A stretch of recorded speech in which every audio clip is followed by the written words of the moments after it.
നിന്നും തിരുവനന്തപുരത്തേക്ക് പോകുന്ന ഫാസ്റ്റ് പാസഞ്ചർ സ്റ്റാൻഡിന്റെ മുൻഭാഗത്ത് പാർക്ക് ചെയ്യുന്നു. ബസ് ഉടൻ തന്നെ പുറപ്പെടുന്നതാണ്.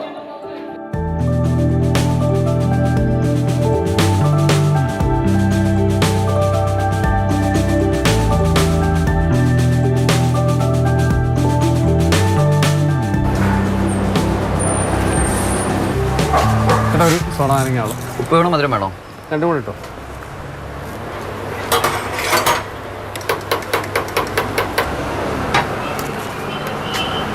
ഇഷ്ടമാണോ? സോഡ നാരങ്ങ കൊടുക്കട്ടെ നമ്മുടെ പണിക്കാർക്ക്? എത്ര പേരാ? 2 പേരോ? ആ, അണ്ണ കൂടെ കൂട്ടി 3.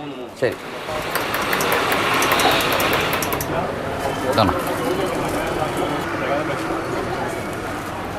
പണി? എന്തോ വേണോ? എന്ന് തീരും? പണി 2-3 ദിവസം പണിയുണ്ട്. ആണല്ലേ? സ്റ്റാൻഡിലെ കെട്ടിടങ്ങളെല്ലാം പെയിന്റ് അടിക്കുകയാണോ? KSRTC ലാഭത്തിലായോ? KSRTC ലാഭത്തിലായിട്ടൊന്നുമല്ല ചേട്ടാ. ഇത് KSRTC ഡിപ്പോ കുറേ വർഷങ്ങളായി പെയിന്റ് അടിച്ചിട്ട് അത് ഇതിങ്ങനെ വൃത്തികേടായി കിടക്കുന്ന ഡിപ്പോയിലെ ജീവനക്കാരുടെ കൂട്ടായ്മയിൽ ഒന്ന് പെയിന്റ് അടിച്ച് വൃത്തിയാക്കിയിടാമെന്ന് വിചാരിച്ചു. ഇതിൻ്റെ ചിലവെല്ലാം ഈ ഡിപ്പോയിലെ മൊത്തം ജീവനക്കാരും മേലുദ്യോഗസ്ഥരും കയ്യിൽ നിന്ന് പൈസ ഇട്ട്, ശമ്പളമൊന്നും ഞങ്ങൾ നോക്കിയില്ല, എല്ലാവരുടെ കയ്യിൽ നിന്ന് പൈസ ഇട്ട് വൃത്തിയാക്കിയിടാമെന്ന് വിചാരിച്ചു. അപ്പം ഒരാൾ എത്ര രൂപ വെച്ചു? അത് ഒരു ജീവനക്കാരുടെ 200 രൂപ, അതൊരു 200 രൂപ വെച്ച് മാത്രം പിരിച്ച് ചെയ്യുകയാണ്. പിന്നെ ഇച്ചിരി സാമ്പത്തികം കൂടുതലുള്ള ആരെങ്കിലും ഉണ്ടെങ്കിൽ അവർ പെയിൻറ്റ് മേടിച്ച് തരാമെന്ന് പറഞ്ഞവരുണ്ട്. 10 ലിറ്റർ പെയിൻറ്റ് ഓർഡർ ചെയ്തവരുണ്ട്. യൂണിയൻ്റെ പ്രതിനിധികൾ 10 ലിറ്റർ പെയിൻറ്റ് പറഞ്ഞവരുണ്ട്. പിന്നെ വേറെ ഡ്രൈവേഴ്സ് 10 ലിറ്റർ പെയിൻറ്റ് പറഞ്ഞ ഒരാളെ പണിക്കൂലി തരാമെന്ന് പറഞ്ഞവരുണ്ട്. അങ്ങനെ ഒരു കൂട്ടായ്മ, അല്ലാതെ ആരെയും നിർബന്ധിച്ച് പിരിവോ കാര്യങ്ങളോ ഒന്നുമില്ല. പണിക്കാരെയൊക്കെ വിളിക്കുന്നതൊക്കെ ഞങ്ങൾ ജീവനക്കാരെല്ലാം അവിടെ ചേർന്ന് തന്നെ. അങ്ങനെ അതിൻ്റെ ഒരു രീതിയിൽ പോകുന്നെന്നുള്ളതേ ഉള്ളൂ, അല്ല ലാഭത്തിലായിട്ടല്ല. എല്ലാവരുടെയും നല്ല സഹകരണം ഉണ്ടല്ലേ? കുഴപ്പമില്ല, ജീവനക്കാരെല്ലാം സഹകരിക്കുന്നുണ്ട്.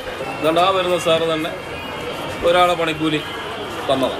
അങ്ങനെ എല്ലാവരും സഹകരിക്കുന്നുണ്ട്. 200 എന്നുള്ളത് പറഞ്ഞവരിപ്പം മാറ്റി കൂടുതൽ തരുന്നുണ്ട്. അപ്പോൾ ജീവനക്കാരെല്ലാം കൂടെ മുണ്ട് മുറുക്കി കൊടുത്ത് ഇറങ്ങിയിരിക്കുകയാണല്ലേ? ഉണ്ടായിട്ടൊന്നുമല്ല, എല്ലാവരും കൂടെ ഒരുമിച്ച് നിന്ന് സഹകരിക്കുക എന്നുള്ളത്. അദ്ദേഹമാണ് അതിൻ്റെ ഏറ്റവും കൂടുതൽ മുന്നോട്ട് നിൽക്കുന്നത്. ഇത് എന്നോട് പറഞ്ഞപ്പോൾ ഞാനും എൻ്റെ സഹായങ്ങൾ ഞാൻ ചെയ്തു. ചേട്ടാ എത്ര? ചേട്ടാ ഒരു സോഡ നാരങ്ങയുള്ളൂ? അല്ല, ആ ജീവനക്കാരുടെ അടക്കം എത്ര? 4? സാറേ ഞങ്ങൾ 3 പേരുടെ. അല്ല, ഇത് നിങ്ങളുടെ ഈ ഉദ്യമത്തിൽ ഞാനും പങ്കാളിയാവുകയാണ്. ഇത് എൻ്റെ വകയായിട്ട്, എൻ്റെ ഒരു സന്തോഷമായിട്ട്. എത്രയാ? 80 രൂപ. ശരിയായിരിക്കും. അപ്പോൾ ശരി, KSRTC നന്നാവട്ടെ. ശരി, കാണാൻ. ശരി, ഓക്കെ. മാതൃഭൂമി ന്യൂസ്, പത്തനംതിട്ട. അഭിലാലെ സോഡാ നാരങ്ങയിലൂടെ ആ പെയിൻ്റടിയിൽ അഭിലാലും പങ്കാളിയായിട്ടുണ്ട്. സന്തോഷം. എന്തായാലും വളരെ മനോഹരമായ ചേട്ടന്മാരൊക്കെ അവരുടെ കാര്യങ്ങൾ നമ്മളോട് കൃത്യമായി പറയുകയും ചെയ്തു.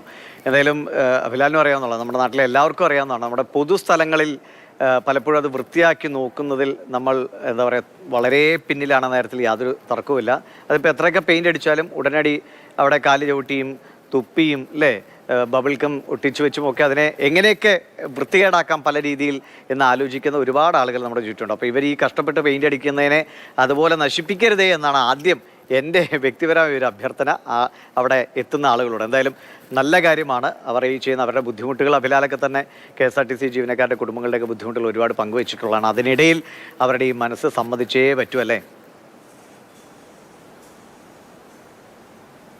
അതെ, വീട്ടിലേക്കുള്ള അരി വാങ്ങിക്കണം, കുട്ടികളുടെ വിദ്യാഭ്യാസത്തിനുള്ള ചെലവ് കണ്ടെത്തണം, ഇതിനൊക്കെ തന്നെ പുറമേ മാസാമാസമുള്ള ബാങ്ക് ലോൺ തിരിച്ചടവ്, അങ്ങനെ ചുരുക്കത്തിൽ പൊറുതി മുട്ടിക്കഴിയുന്ന ഒരു വിഭാഗം ജീവനക്കാരാണ് KSRTCയിലുള്ളത്.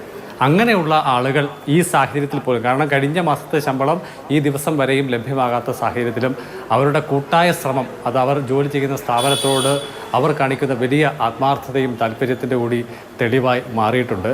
ഈ വിവരം അറിയുന്നത്, ഈ ദൃശ്യങ്ങൾ നമ്മൾ മുമ്പ് കണ്ട നാരങ്ങ വെള്ളം അടിക്കുന്ന അനുഭദ്രൻ, അത് മാതൃഭൂമിയുടെ അടൂർ ലേഖനാണ്, അദ്ദേഹമാണ് ഈ വിവരം എന്നെ വിളിച്ച് പറയുന്നത്. അപ്പോൾ ഞാനത് കേട്ടപാടെ എനിക്ക് മനസ്സിൽ തോന്നിയത്, സാധാരണഗതിയിൽ 15 ദിവസം വൈകിട്ടും ശമ്പളം ലഭിക്കാതെ വരുന്ന സാഹചര്യത്തിൽ ഒരുപക്ഷെ ഒരു പ്രതിഷേധ പെയിൻ്റടി ആവാം എന്നുള്ളതായിരുന്നു മനസ്സിൽ കണ്ടിരുന്നത്. പക്ഷേ അവിടെ എത്തിക്കഴിഞ്ഞപ്പോൾ വിവിധ തസ്തികയിലുള്ള ആളുകൾ, വിവിധ യൂണിറ്റുകളിൽപ്പെട്ട ആളുകൾ, അവരെല്ലാം ഒരേ മനസ്സോടുകൂടി യാതൊരു ഭിന്നതകളുമില്ലാതെ ഒരു ഒരുമയുടെ പ്രതീകമായി ചെയ്യുന്ന ഒരു പ്രവൃത്തിയാണ് എന്ന് നേരിട്ട് ബോധ്യമായിരുന്നു.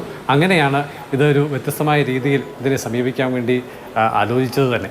ചുരുക്കത്തിൽ ഈ കെട്ടിടം എന്നുള്ളത് ഏറെക്കുറെ 10,000 സ്ക്വയർ ഫീറ്റോളം വലിപ്പമുള്ള കെട്ടിടമാണ്. ഏറെക്കുറെ 20 വർഷത്തെ പഴക്കവുമുണ്ട്.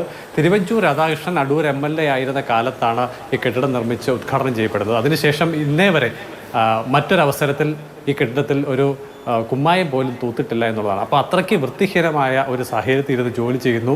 KSRTC ലാഭകരമായിട്ട് ഓഫീസ് വൃത്തിയാക്കുന്ന ഒരു കാലത്തെക്കുറിച്ച് സമീപകാലത്തെങ്കിലും സ്വപ്നം പോലും കാണാൻ കഴിയാത്ത ഒരു സ്ഥിതിയുമുണ്ട്.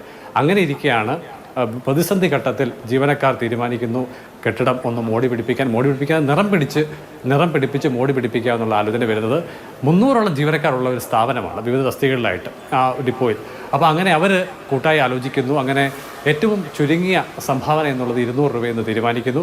പലരും പല തരത്തിലുള്ള സംഭാവനകൾ അധികമായി ചെയ്തു. ചിലരൊക്കെ തന്നെ 10 ലിറ്ററിൻ്റെയും 5 ലിറ്ററിൻ്റെയും പെയിൻറ്റ് വാങ്ങിക്കൊടുത്തു. ചിലർ ജീവനക്കാരുടെ ഒരു ദിവസത്തെ ശമ്പളം സ്പോൺസർ ചെയ്തു. അങ്ങനെ കൂട്ടായ ശ്രമങ്ങൾ തുടങ്ങിയിട്ട് ഏതാനും ദിവസമായി. ഈ ആഴ്ച കൊണ്ട് മിക്കവാറും ശനിയാഴ്ച കൊണ്ട് കെട്ടിടത്തിൻ്റെ ഭംഗി കൂട്ടുന്ന ജോലികൾ പൂർത്തിയാകുമെന്നാണ് പ്രതീക്ഷിക്കപ്പെടുന്നത്. മുൻപ് KSRTC ബസ് കഴുകിയ ജീവനക്കാരെ മന്ത്രി നേരിട്ട് വിളിച്ച് അഭിനന്ദിച്ച സന്ദർഭം ഉണ്ടായി. അത്തരത്തിലുള്ള അഭിനന്ദനങ്ങളൊന്നും അവർ പ്രതീക്ഷിക്കുന്നില്ലെങ്കിലും സർക്കാരിൻ്റെ ഒരു വലിയ ഇടപെടൽ ഈ വിഷയത്തിൽ ഉണ്ടാവണം. തങ്ങൾക്കും കുടുംബവും മറ്റ് സർക്കാർ ജീവനക്കാരെ പോലെയൊക്കെ ജീവിക്കാനുള്ള അവകാശവുമുണ്ട് എന്നുള്ളത് കാര്യത്തിൽ ഒരു തിരിച്ചറിവിനിയെങ്കിലും ഉണ്ടാകണം. കൃത്യമായി അവർക്ക് ശമ്പളം ലഭിക്കണം എന്നുള്ള ഒരു ആഗ്രഹം മാത്രമാണ് അവർ നമ്മോട് പങ്കുവച്ചത്. എന്തായാലും വലിയ കൂട്ടായ ഒരു ശ്രമമാണ്. മറ്റെവിടെയും കാണാത്ത തരത്തിലുള്ള ഒരു കൂട്ടായ്മ ഇവിടെ രൂപപ്പെട്ടിട്ടുണ്ട്. അതിന് കക്ഷി രാഷ്ട്രീയ വ്യത്യാസമില്ല എന്നുള്ളത് തന്നെയാണ് ഈ പ്രതിസന്ധി ഘട്ടത്തിലും അഭിലാലെ മാതൃകയാക്കാവുന്ന ഒരു കാര്യം തന്നെയാണ്. പക്ഷെ അവനവൻ്റെ കീശയിൽ നിന്ന് പണം എടുത്ത് പെയിന്റ് അടിക്കണമെന്നൊന്നും പറയുന്നില്ല. പക്ഷേ അതാത് ഓഫീസുകൾ വൃത്തിയാക്കുന്നതിൽ അല്ലെങ്കിൽ വൃത്തിയായി സൂക്ഷിക്കുന്നതിൽ